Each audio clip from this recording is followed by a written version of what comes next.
Olá, pessoal, sejam bem-vindos, sejam bem-vindas. Eu sou o Luan, coordenador da engenharia da Labor Mesp. Hoje eu estou recebendo aqui o engenheiro Mário Birch, engenheiro eletricista. Tudo bem, Mário? Tudo bom, Luan? Tudo em Tudo ordem? jóia. Olá, Obrigado. pessoal, tudo em ordem? Obrigado por estar aqui conosco. Oh, precisando, estamos sempre à disposição. Maravilha. Mário, hoje a gente vai falar de um tema bem comum, que a maioria das empresas aí, já, assim, de toda a parte legal da NR10, foi a que mais pegou, que é o Uhum, treinamento, tá. né? Tanto o básico quanto o complementar. Vamos Uhum. começar pelo básico? Vamos Então, lá. vamos lá, Mário. Qual é a finalidade desse treinamento? Qual que é o objetivo? Como é que Tá. funciona? Bom, vamos lá. Esse treinamento, o treinamento básico, para quem nunca fez, o treinamento que a gente chama inicial, segundo a norma, ele consta uma exigência de 40 horas. Tá? Esse treinamento de 40 horas, ele engloba as condições das instalações elétricas, exigência técnica e conhecimento dos profissionais, segurança de operação no trabalho de manutenção, uso de EPIs para proteção do profissional, e fala um pouquinho sobre combate, uma brigada de incêndio, um combate para evitar pequenos focos de incêndio, fala sobre primeiros socorros. Tá? Citando um pouquinho dos primeiros socorros, esse foco é assim: se você está trabalhando com um companheiro e essa pessoa sofre um acidente e chega a apagar.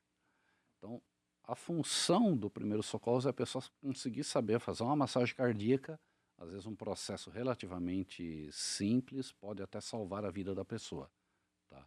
Então, é um ponto importante que eu vejo também que o treinamento agregou. Tá? Bacana, Mário.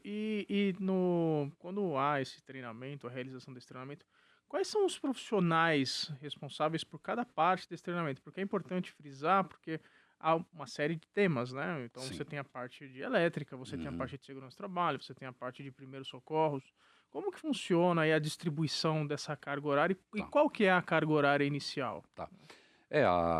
Como assim, o primeiro treinamento, como ele consta de 40 horas, tá? Nós temos que dividir alguém por exemplo, um profissional da área elétrica, normalmente recomenda-se um engenheiro eletricista, que Tá. tem mais especialização, tá? Um profissional da segurança do trabalho, um engenheiro de segurança ou um técnico, tá? Um profissional da área de saúde, tá? Que pode ser um médico ou um enfermeiro, que o correto é todos assinarem o certificado Uhum. do aluno, tá? E aí, ou técnico de segurança ou um bombeiro para a parte que a gente chama de como se fosse uma brigada de incêndio, tá? Prevenção e combate a incêndio, Exatamente, né? prevenção e Parte combate. elétrica.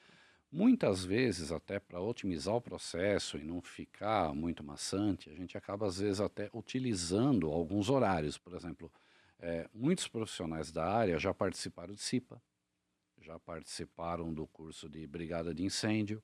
Então a gente acaba utilizando um pouco essa carga horária, a gente dá uma comentada, mas verifica quem já fez isso daí consegue reduzir um pouco a carga horária do curso, Uhum. tá? Isso no curso de reciclagem, né? Isso, Tá. exatamente. No Tem curso. uma carga horária determinada por lei para a reciclagem? Na reciclagem, quem define a carga horária é o engenheiro responsável pela atividade na empresa, tá? Ou o engenheiro eletricista ou o engenheiro de segurança do trabalho da empresa, tá? Legal. Porque assim, o que envolve? Cada profissional, eles têm atividades diferentes, tá? Então você fala, eu sou um eletricista, mas na minha empresa eu só cuido de painel de iluminação. Então, o meu risco é muito menor do que o profissional que cuida da cabine primária, entendeu? Do Uhum. que o profissional que cuida da parte de máquinas de operação. Então, assim, a máquina de operação, além dos riscos elétricos, você tem outros riscos mecânicos que podem colocar a pessoa em risco. Pode provocar um acidente. Então, esse profissional tem que ser orientado para focar todo o ambiente de trabalho, Bacana. tá? E aí, uma vez feito o NR10 básico, por que esse nome básico? Porque você tem, né, o NR10 básico e o NR10 complementar. Tá. Qual que é a diferença aí de um para outro?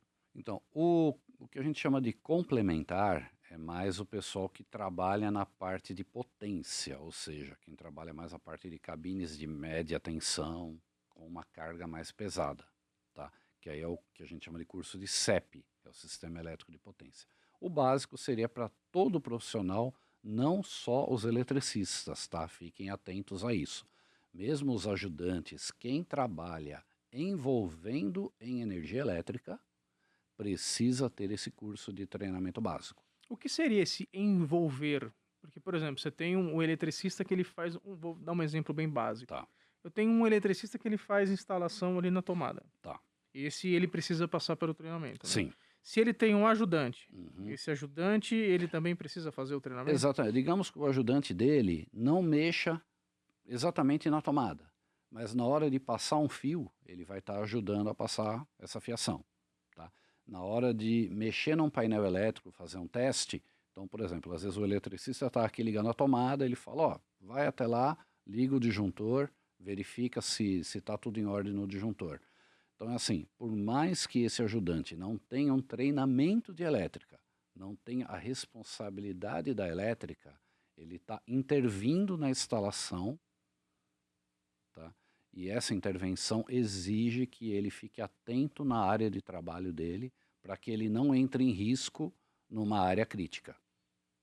Tá? Entendi. Para você ter uma ideia, tem empresas que, por exemplo, o cara trabalha fazendo fibra ótica para entrar nas empresas e condomínios, tá?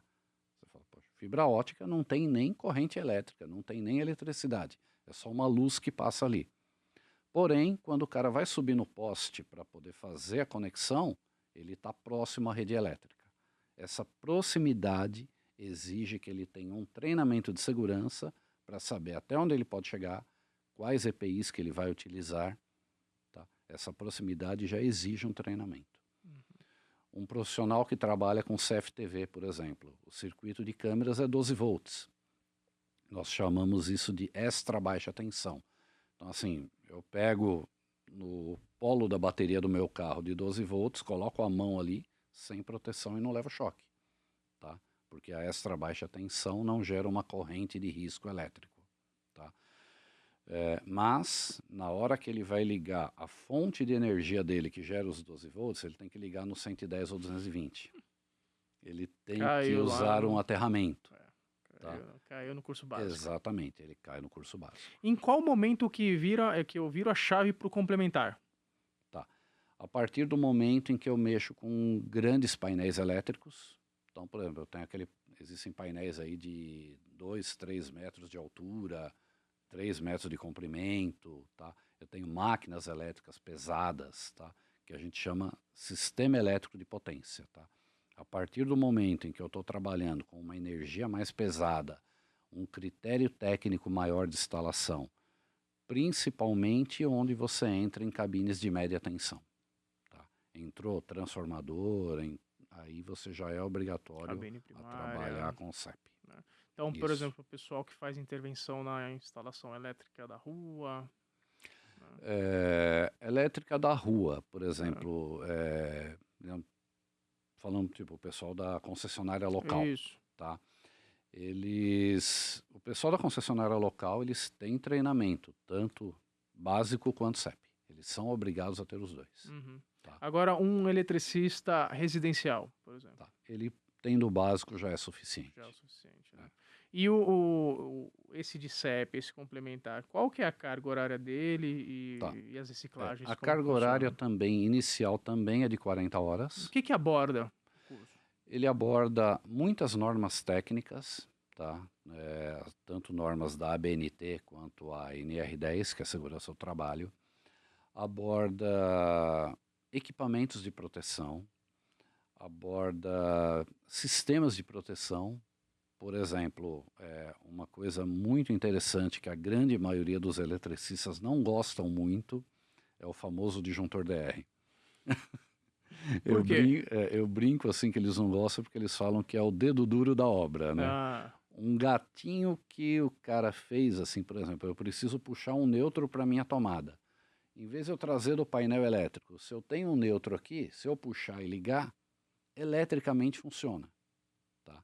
Só que o disjuntor DR, ele analisa a corrente de fuga. Ou seja, se ele manda uma corrente para a tomada por um fio, essa corrente tem que voltar por outro fio e tem que ser a corrente na mesma proporção. Se eu perder um pouco dessa corrente elétrica, ele desarma, imaginando assim, alguém está levando um choque. Então ele desliga numa corrente muito baixa. Para você ter uma ideia, a diferença de corrente, a corrente de fuga, são 35 miliamperes. Então, por exemplo, eu posso ter um disjuntor de 80 amperes, aí eu estou passando 50 amperes por ele, voltando 50 amperes no outro fio. Ele analisa essa ida e volta. Se alguém encostar ali e levar um choque de 100 miliamperes, para qualquer disjuntor isso não significa nada. O DR identifica essa fuga de energia e desliga. Então, o grande problema do choque elétrico é o tempo de exposição. Então, se eu encostar aqui na parte energizada, minha mão grudou, levei um choque, eu solto. Quer dizer, levei um choque, eu fico grudado. Se for um disjuntor DR, ele desliga. Desligou a energia, você está livre. Se for um disjuntor convencional, você fica até alguém ir lá e desligar a energia, entendeu? Interessante então, isso. eu comento que o eletricista não gosta, porque às vezes para facilitar o trabalho, o cara puxa aquele fiozinho daqui e aí o disjuntor detecta e desarma. Não tem como burlar isso não, né? Mas para a parte de segurança de usuário é uma coisa excelente. Tá? Uma outra dúvida, eu tenho um operador de máquina. Tá. Ele liga e desliga essa máquina. Ele precisa ter esse treinamento de NR 10? É assim, a princípio, o operador de máquina não pode nem abrir o painel da máquina. Tá?